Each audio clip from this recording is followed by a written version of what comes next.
We combine Chinese components to make new characters.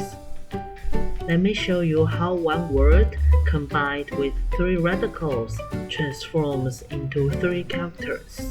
Ma means a horse, and Ma itself is also a Chinese radical.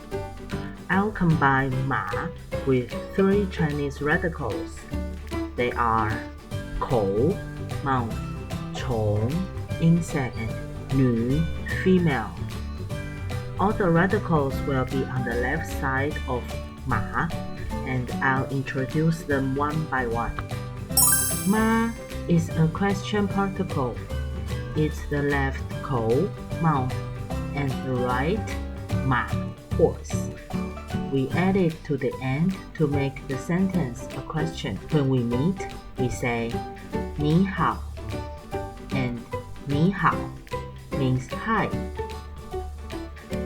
To form a question, we add ma in the end to make it 你好吗 how are you?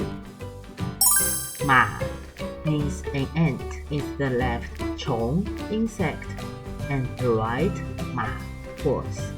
To indicate an ant, mostly we don't use ma, we say ma yi instead. Both ma and yi mean ant, and their radical is the same 虫 because they relate to insects. Ma means mother is the left 女 female and the right ma horse. Mothers relate to female, so the radical of ma is 女 female. I'll introduce you to more Chinese radicals and characters. If you find it informative, you are welcome to subscribe to my channel. See you again soon. Bye bye.